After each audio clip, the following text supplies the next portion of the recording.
Hey everybody, Tim Woods here. I want to talk to you about a question that I get asked all the time by students. And basically, students will say to me for their business internal assessments or their extended essays in business, they'll say to me, here's my research question. And I'm thinking about using this tool and this tool. Does that sound like a good idea? And are there any additional tools that you suggest that I use? And so I want to talk to you through my thinking process that I use to try to answer that question. And basically, in the end, I kind of have to put it back on the student for reasons that you'll see. I kind of frame it like this. Basically, assume that you're talking to the owner of a business and you're trying to present to them this proposal. You know, here's something that we should consider. We can consider opening up a second location for the restaurant that we already have. We can open up a second location, and that's gonna be my research question. Should you open up a second location for this restaurant, right? Okay, so imagine you're in that conversation. What questions do you think the business owner is going to ask you, right? They're going to ask you, can we afford it? Would it be profitable? Is there demand for that kind of a restaurant in that area of town that you're suggesting?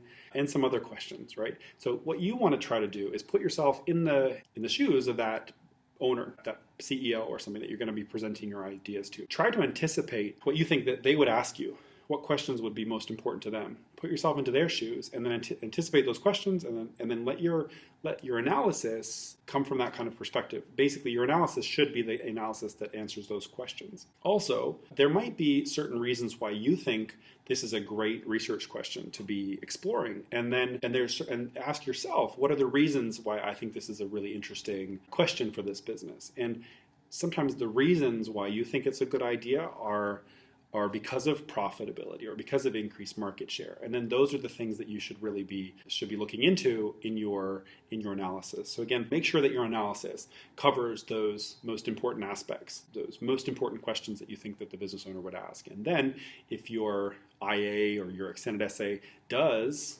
explore those most important questions, it's going to be taken to be that much more valuable. It's going to be seen to be more valuable, and it is actually going to be more valuable to the people that get to read it later, the company owners or whoever gets to read it later. They're going to say, oh, this is great. Actually, this answers all the questions, the most important questions that we have around a question like this. And also, you want to make sure, if possible, to include some finance. Okay, so quite often, basically, students will include a pest analysis or a SWOT analysis.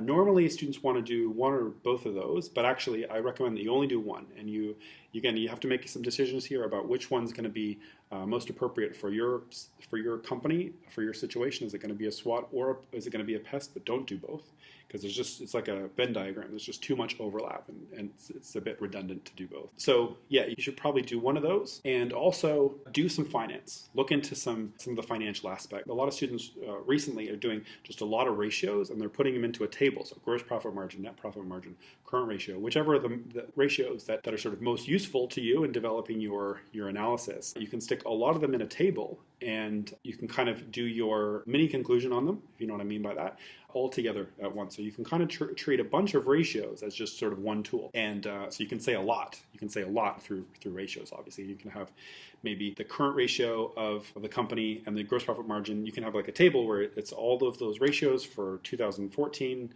2013, 2012, 2011. Then you can see the trends. You can talk about the trends in those ratios as over time. And you can compare the different ratios. Oh, the gross profit margin has been going up, but the net profit margin has been staying the same, and that's interesting. And you tell us why that's interesting and how it relates to answering your question. So I hope that's helpful. Always try to include some finance in there, because at the end of the day, it's about finance, right? So if is this a good idea for the company in terms of finance, right? Because that's the name of the game. That's what we're normally talking about when we're talking about business questions. Okay, so I hope that's a little bit helpful at least. Anything else? I'm easy to reach.